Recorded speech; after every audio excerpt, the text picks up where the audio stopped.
Assalamu alaikum.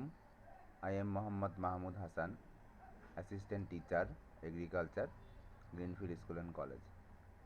Dear student of class 8, today I am going to discuss about the first assigned work on agricultural studies. আজকে আমি agricultural স্টাডিজের প্রথম assignment নিয়ে আলোচনা করব। The topic of the assignment is Chapter 1 Agriculture of Bangladesh and International Perspective. Chapter 2 Agricultural Technology. Lesson 1 Application of Urea Super Granules in Rice Cultivation.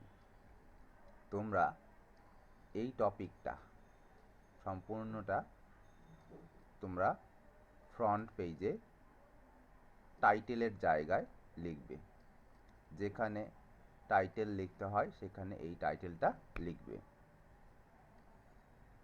অর্থাৎ অন্যান্য সাবজেক্টের assignment তোমাদেরকে যেভাবে করতে হবে এগ্রিকালচারের অ্যাসাইনমেন্টও সেভাবে করতে হবে।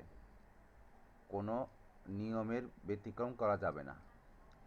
অন্যান্য সাবজেক্টে যেখানে টাইটেল লিখতে হয় সেখানেই তোমরা টাইটেলটা লিখবে, যেখানে তোমাদের নাম লিখতে হয় সেখানেই তোমরা নামটা লিখবে।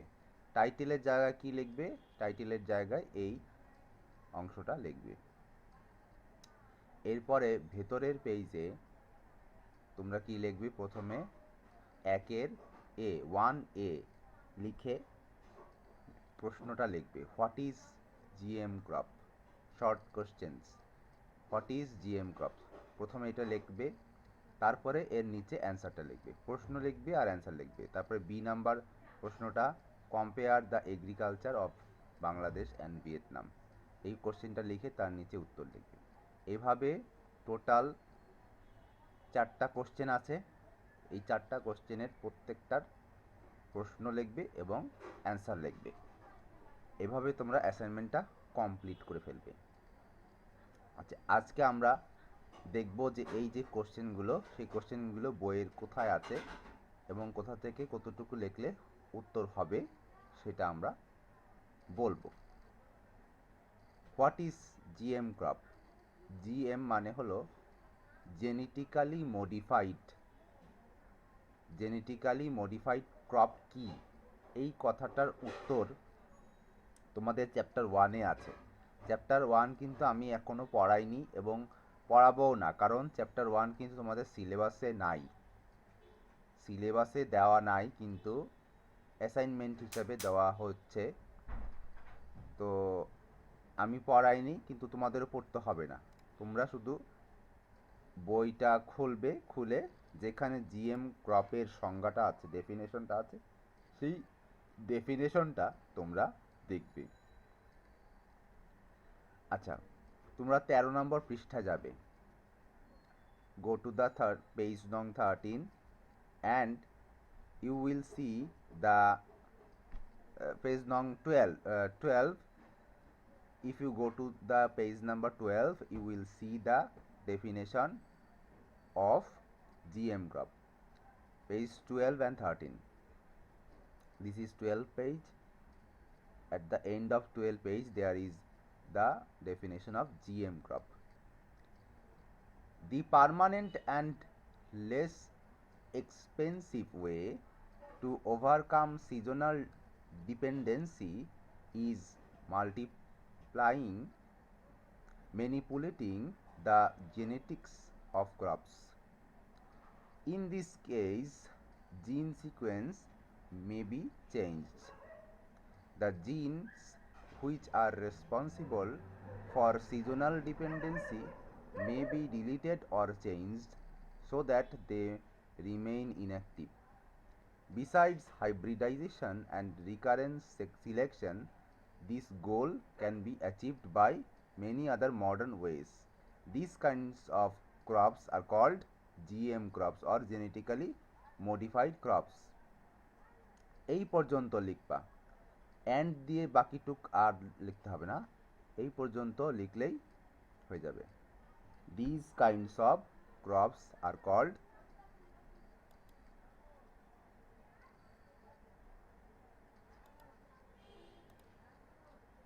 these kinds of technology crops are called GM crop or genetically modified crop. এই পর্যন্ত লিখব।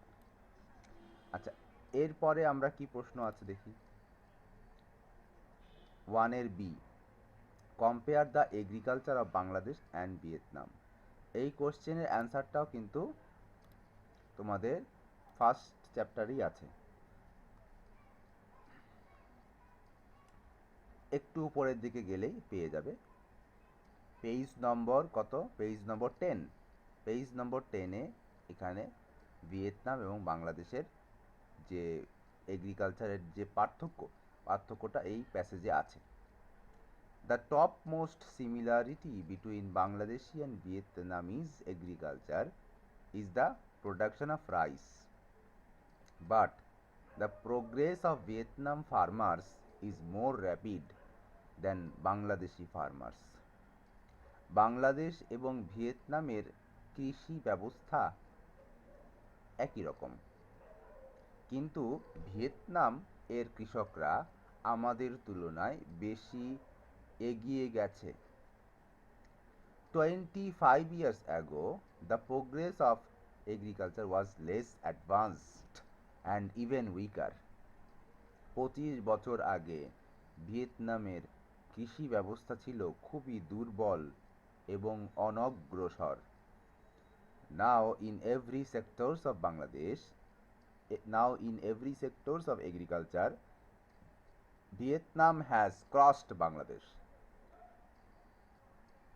এই কৃষির প্রত্যেকটি সেক্টরে ভিয়েতনাম বাংলাদেশকে ছাড়িয়ে গেছে। The main reasons is that Vietnam farmer communities are very much organized. Main কারণটা কি? মেইন কারণ হলো ভিয়েতনামের কৃষকরা আমাদের চেয়ে বেশি গোছানো, organised. The agricultural cooperative societies in Vietnam are very much organized and creative. তাদের কৃষি সমবায় সমাজ, ভিয়েতনামের কৃষি সমবায় সোসাইটি যেগুলো আছে, সেই সোসাইটিগুলো আমাদের চেয়ে বেশি ক্রিয়েটিভ এবং অর্গানাইজড। আমাদের দেশেও সোসাইটি রয়েছে, কৃষি সমবায় সমিতি, কৃষি সমবায় সোসাইটিগুলো রয়েছে, কিন্তু তাদেরটা বেশি অর্গানাইজড এবং creative. All the farmers of Vietnam are related to some cooperative society. ভিয়েতনামের সব ফার্মার্সরা কিছু কোঅপারেটিভ সোসাইটির সাথে রিলেটেড।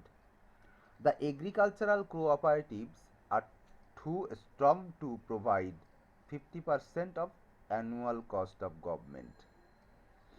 এগ্রিকালচারাল কোঅপারেটিভরা এত শক্তিশালী যে তারা গভর্নমেন্টের বার্ষিক খরচ এর অর্ধেক তারা দিয়ে দিতে পারে। and they also provide economic support to local agricultural research. এবং তারা এত স্ট্রং যে তারা লোকাল এগ্রিকালচার রিসার্চ অর্গানাইজেশন এবং এক্সটেনশন অর্গানাইজেশনকেও সাপোর্ট দিতে পারে। আমাদের দেশে কৃষকদেরকে সাপোর্ট দেওয়া লাগে, ওদের দেশে কৃষকরা সরকারকে সাপোর্ট দেয়, অর্থাৎ তারা এত strong. They also play a vital role in decision making. তারা সিদ্ধান্ত গ্রহণ করার বেলায় সবথেকে গুরুত্বপূর্ণ ভূমিকা রাখে। Decision making and planning of this organisation, তারা এই সকল অর্গানাইজেশনের ডিসিশন মেকিং এবং প্ল্যানিংয়ের সবথেকে গুরুত্বপূর্ণ ভূমিকা পালন করে। Meanwhile, Bangladesh has adopted some field technologies from Vietnam. এমনকি বাংলাদেশ কিছু ফিল্ড টেকনোলজি মানে কিছু প্রযুক্তি ভিয়েতনাম থেকে এনেছে বাংলাদেশে। অর্থাৎ ভিয়েতনামের দেখা দেখি আমরা কিছু কাজ বাংলাদেশে করছি। তাহলে ভিয়েতনাম এবং বাংলাদেশের কৃষির মধ্যে যে এখানে প্রশ্ন করা হয়েছে, ভিয়েতনাম এবং বাংলাদেশের এগ্রিকালচারের মধ্যে একটা পার্থক্য দেখাও। এই পার্থক্যটা কিন্তু এই টোটাল প্যাসেজটা লিখতে হবে। এখান থেকে দি টপ মোস্ট সিমিলারিটি থেকে শুরু করে একদম লাস্ট পর্যন্ত এই টোটাল প্যাসেজটার ভেতরেই পার্থক্য দেওয়া আছে। এই পার্থক্যটা লিখলেই কোশ্চেনের অ্যান্সার হয়ে যাবে। আচ্ছা, এরপরে কি? 2 2A write down the prerequisite of implementation of greenhouse techniques. Greenhouse টেকনিকের প্রি-রিকুইজিট বা পূর্ব শর্তগুলো কি? আচ্ছা, এটাও আছে তোমাদের বইয়ে, খুঁজতে হবে।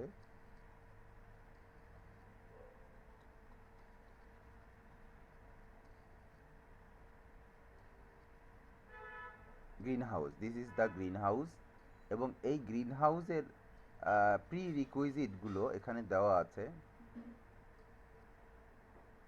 মানে গ্রিনহাউস টেকনোলজি যে আমি করব তার জন্য আমাদের কি কি লাগবে।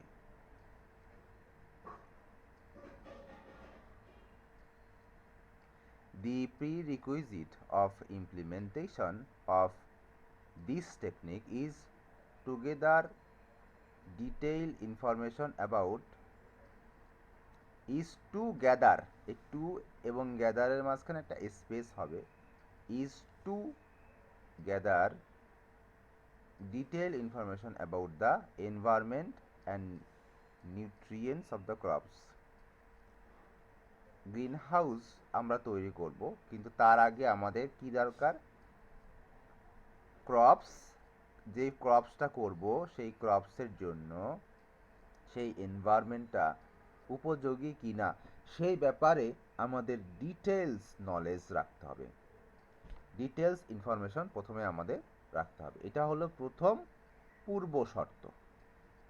Secondly, the proper method of creating suitable environment. এরপরে আমাদের কি করতে হবে? প্রপার মেথডটা জানতে হবে, যে মেথডে আমরা কি করব? এই গ্রিন হাউসটা এস্টাবলিশ করব। Secondly, the proper method of creating suitable environment and applying proper nutrients should be established and maintained. একটা সুইটেবল এনভায়রনমেন্ট, উপযুক্ত আবহাওয়া তৈরি করার জন্য একটি উপযুক্ত মেথড আমাদেরকে তৈরি করতে হবে, এবং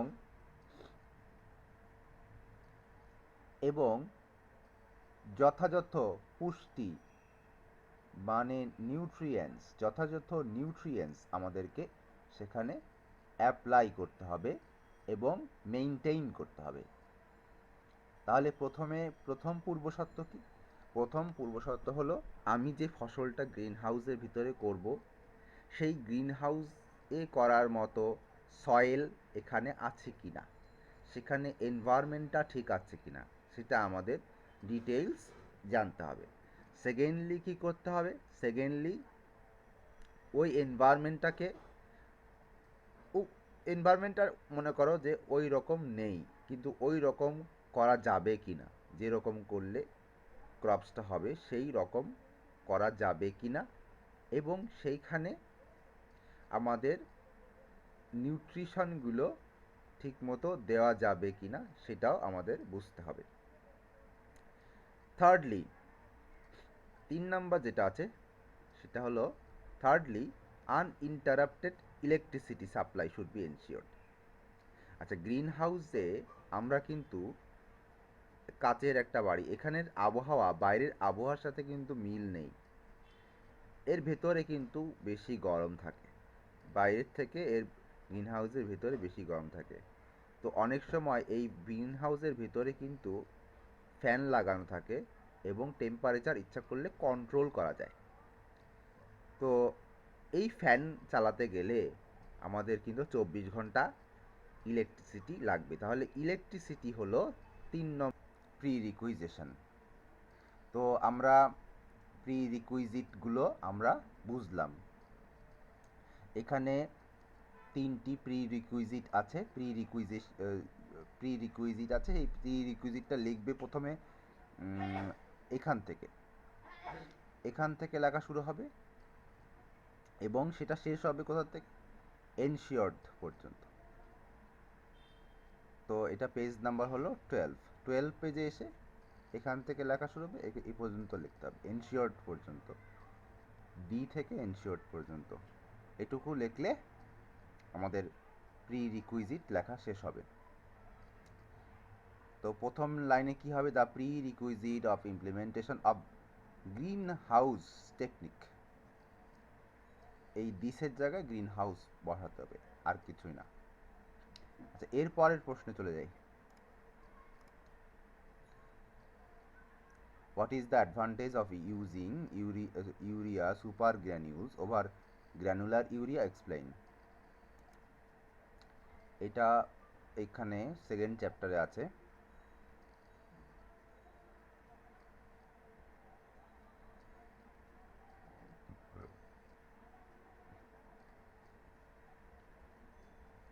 অ্যাডভান্টেজ অফ সুপার গ্র্যানুলস, এই যে এখানে চারটা অ্যাডভান্টেজ আছে।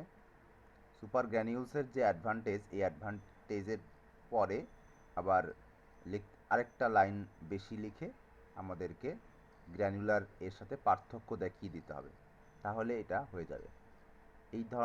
এই প্রশ্নটার উত্তরটা কীভাবে সাজাবে, the advantage of using urea super granule over granular urea are given below. এই কথাটা বলার পরে 1 নম্বর দিয়ে লিখবে, urea super granules need to be used only once in a season. Urea super গ্র্যানিউলকে সিজনে বা মৌসুমে একবার ব্যবহার করলেই হয়ে যায়, কিন্তু গ্র্যানুলার যে ইউরিয়াটা আছে সেটাকে সারা মৌসুমে ব্যবহার করতে হয়। অর্থাৎ বছরে যদি সিজনে একবার না একাধিকবার ব্যবহার করতে হয়। অর্থাৎ এর পরের লাইন লিখবা, but urea granules need to be used more than once in a season. এবার সেকেন্ড লাইন লিখবা, using urea super granules save 20 to 30% of nitrogen. But in urea granules, the nitrogen loss is more. মানে এখানে বলবো super গ্র্যানিউলসে 20 থেকে 30% nitrogen save হয়, কিন্তু urea গ্র্যানিউলসে বেশি nitrogen loss হয়। Urea super granules supply nitrogen to the plant slowly. Urea super granule দিলে নাইট্রোজেনটা slowly release হয় এবং প্ল্যান্ট সেটা স্লোলি নিয়ে থাকে। But in case of urea granules supply nitrogen to plant is very rapid. মানে super গ্র্যানিউলসে slow হয় আর গ্র্যানুলার ইউরিয়াতে র্যাপিড হয়, এটা বলতে হবে। Number 4, using urea granules can produce 12 to 20% higher yield than using urea granules. মানে বলতে হবে যে ইউরিয়া গ্র্যানিউলসের চেয়ে 15 থেকে 20% হায়ার ইল্ড দিতে পারে। এইভাবে আমরা 4টা পয়েন্টসের মাধ্যমে বলতে পারি। আরও কিছু পয়েন্টস দিতে পারি। লেবার কস্ট ইউরিয়া সুপার গ্র্যানিউলে কম, না লেবার কস্ট তো বেশি, আসলে এটা বলা যাবে না, নেগেটিভ কোনো কথা বলা যাবে না, পজিটিভ যত কথা আছে সেগুলো বলতে হবে। অর্থাৎ এই লাস্ট কোশ্চেনটা তোমাদের যদি অ্যান্সার করতে হয় তাহলে তোমরা 18 নম্বর পেজ থেকে রিডিং করে গুছিয়ে অ্যান্সার করবে। প্রথমে ইউরিয়া সুপার গ্র্যানিউলসের অ্যাডভান্টেজগুলো বলবে, তারপরে গ্র্যানুলার ইউরিয়ার থেকে এটি ভালো সেটা বলবে, এভাবে এক্সপ্লেইনগুলো করবে। আচ্ছা, আশা করি তোমরা সবাই বুঝেছো। তো এভাবে তোমরা অ্যাসাইনমেন্টটা কমপ্লিট করবে এবং সময় মতো অ্যাসাইনমেন্টটা জমা দেবে। Thanks for watching this video.